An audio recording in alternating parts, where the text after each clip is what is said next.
Tenemos la estructura más compleja del universo conocido, ¿eh? Literalmente entre las orejas. Son unos 86.000 millones de neuronas, cada una conectada con miles de otras. Es una red de una densidad que desafía la imaginación. Y sin embargo, la mayoría no tenemos ni el manual de usuario. Y esto me lleva a la pregunta clave. ¿Cómo es posible que esta galaxia de células, que son básicamente computadoras biológicas, trabaje en perfecta armonía para crear, bueno, desde un parpadeo hasta la novena sinfonía de Beethoven? Es que, a ver, no es solo una cuestión de números, sino de organización. Es la arquitectura más elegante que existe. Cada componente, desde la molécula más pequeña hasta el sistema más grande, tiene un propósito y se integra a la perfección con el resto. Lo que vamos a explorar hoy, basándonos en varias guías médicas y textos de neurociencia, no es solo un mapa de las partes, es la lógica detrás de ese diseño. Exacto. Esa es la misión. Hoy vamos a meterle el diente a la neuroanatomía para desmenuzar el sistema nervioso. Queremos entender esa lógica, ese flujo de información que nos convierte en lo que somos. El viaje nos va a llevar desde la unidad más básica, la célula, hasta las grandes estructuras que orquestan nuestra conciencia. Es un recorrido para entender cómo esa galaxia interna genera nuestro universo personal de pensamientos, emociones y acciones. Bien, empecemos a desarmar esto. La mayoría conocemos la neurona de la clase de biología, ¿no? El cuerpo celular o soma, las dendritas que reciben señales y el axón que las envía.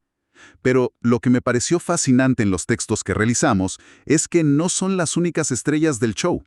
De hecho, no podrían funcionar sin su equipo de soporte. Totalmente. Durante décadas se subestimó a las células gliales. El nombre glía viene del griego para pegamento porque se pensaba que solo servían para rellenar los huecos entre las neuronas. Hoy sabemos que son indispensables. Son como el equipo de boxes de una escudería de Fórmula 1. Sin ellas, el piloto, que es la neurona, no llega a ninguna parte. Me gusta esa analogía. A ver, entonces, ¿quiénes forman parte de ese equipo de boxes? Bueno, tienes a los ingenieros jefes, que serían los astrocitos. Son las células gliales más abundantes, con forma de estrella. Hacen de todo. Dan soporte estructural, regulan el ambiente químico para que las neuronas tengan las condiciones perfectas y, muy importante, forman la barrera hematoencefálica. Ajá. Son los guardias de seguridad que deciden qué entra y qué no entra al cerebro desde la sangre. Impiden que cualquier toxina llegue a los circuitos principales. ¿Ok? ¿Y quién se encarga de la velocidad? En la Fórmula 1 eso es clave. Para eso están los mecánicos especialistas en velocidad, los oligodendrocitos.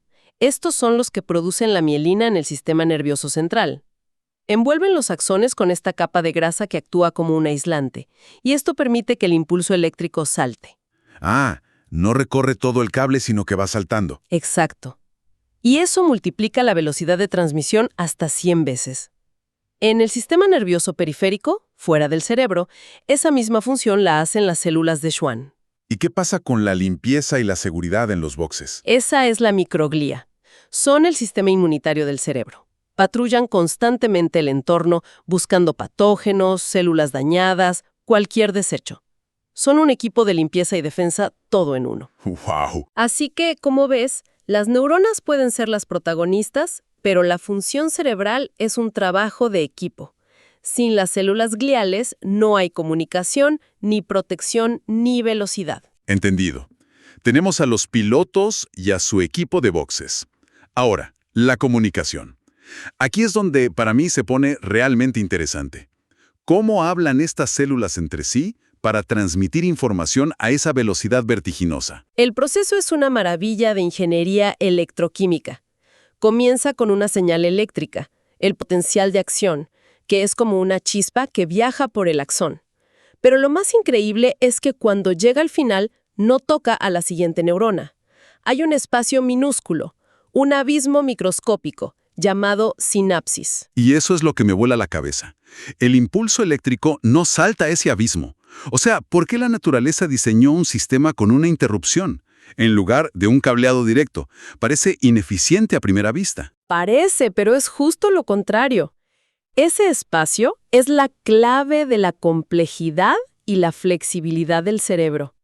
En lugar de un simple interruptor de encendido y apagado, la sinapsis permite la modulación.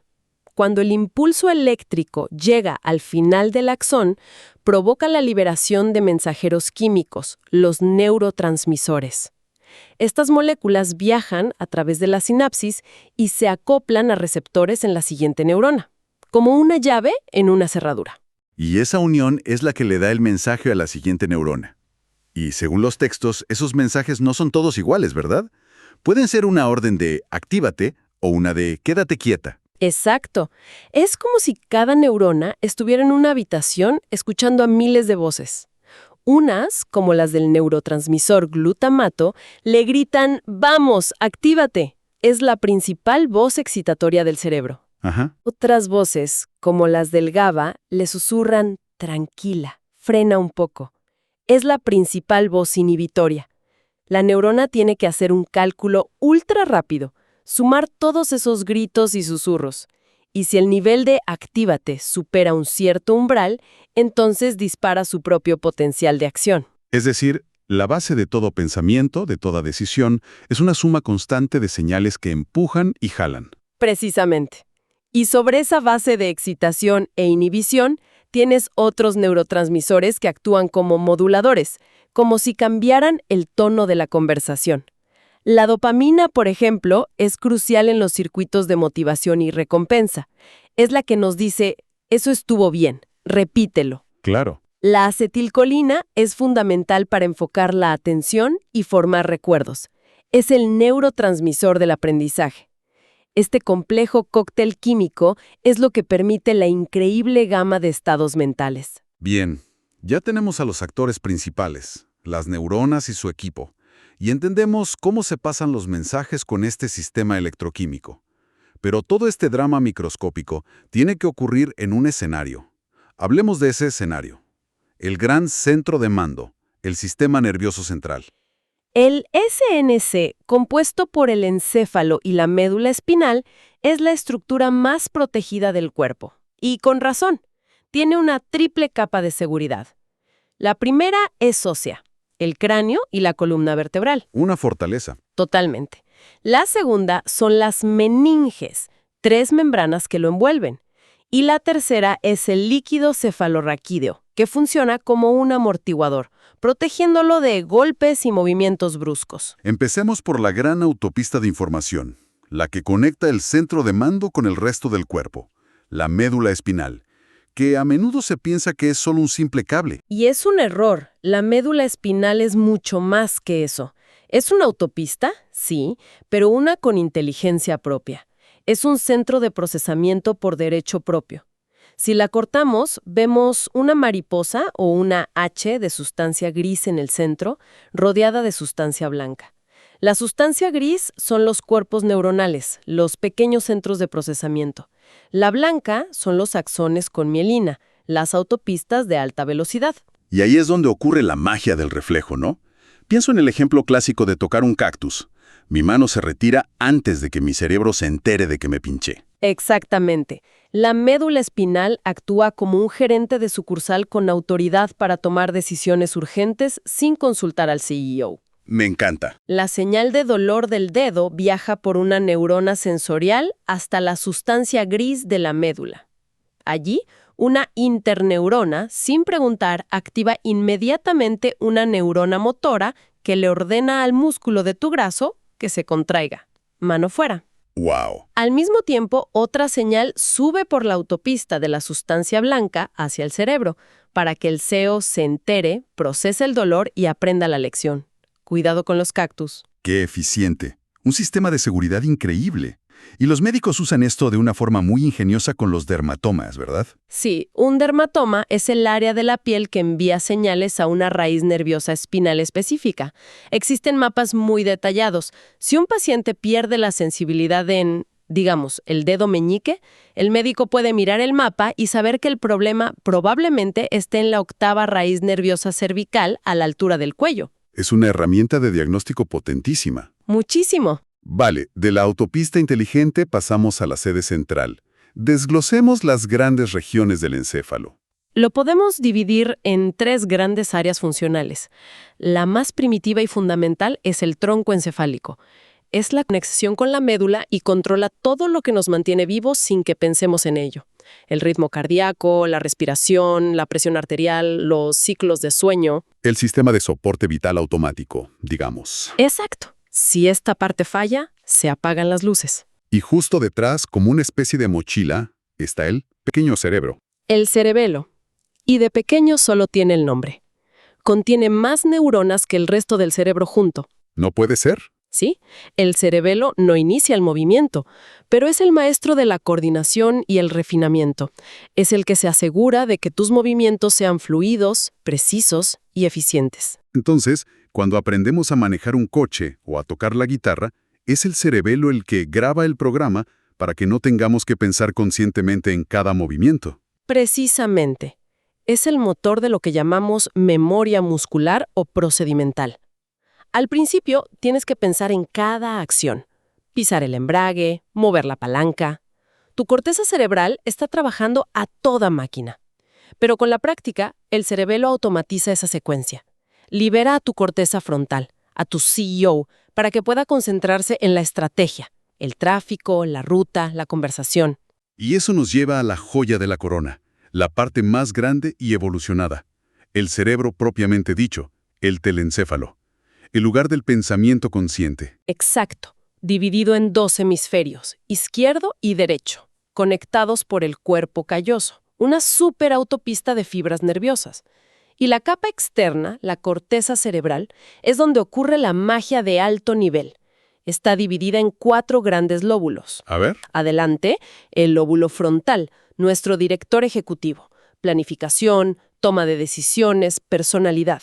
Justo detrás, el lóbulo parietal, el centro de integración sensorial, donde se construye nuestro mapa del mundo. Y en la parte de atrás y a los lados tenemos los especialistas sensoriales. Así es, en la nuca, el lóbulo occipital, dedicado casi en su totalidad a una cosa, procesar la visión. Todo lo que vemos se construye ahí. Todo. Y a los lados, sobre las orejas, el lóbulo temporal, que se encarga de la audición, la comprensión del lenguaje y, muy importante, está implicado en la memoria. Ya hemos visto la superficie, la corteza, que es como la sala de juntas del cerebro. Pero, ¿qué pasa en las estructuras profundas? En las oficinas internas, donde se gestionan las emociones, los recuerdos. Debajo de la corteza hay un conjunto de estructuras subcorticales vitales. En el centro de todo está el tálamo. Imagínalo como la gran estación central de trenes del cerebro. Casi toda la información sensorial, vista, oído, tacto, gusto, tiene que pasar por el tálamo antes de ser enviada a la corteza para su procesamiento. Es como un filtro y un distribuidor. Justo. Y debajo hay una estructura diminuta que, según las fuentes, tiene un poder descomunal. El hipotálamo. El hipotálamo.